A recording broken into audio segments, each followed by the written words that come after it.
आपल्या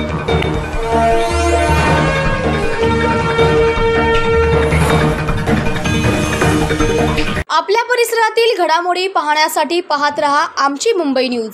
तरुणांना फसवणं आणि त्यांचं जीवन उद्ध्वस्त करणं हे पाप हे लोक करतात आहे।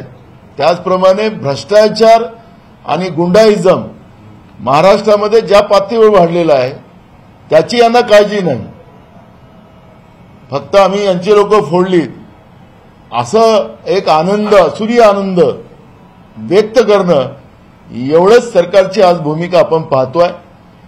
आज आपण पाहतोय की महागाई आभाळाचा पार चालली गेली, त्याची यांना अजिबात काळजी नाही।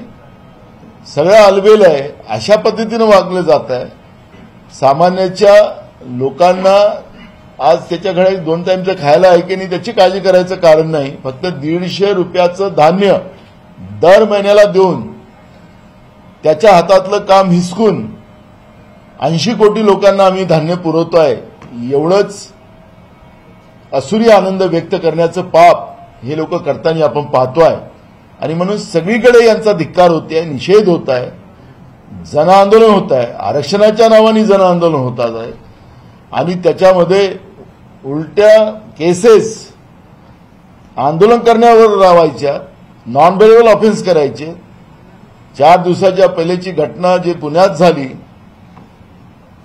वाघळींवर ज्या पद्धतीनं त्यांच्या गाडीवर शाई फेकली गेली, काचा फोडून त्यांना मारण्याचा प्रयत्न केला। आमची मुंबई, आवाज महाराष्ट्राचा। आमची मुंबई न्यूजला लाईक करा, शेअर करा, कमेंट करा आणि सबस्क्राइब करा।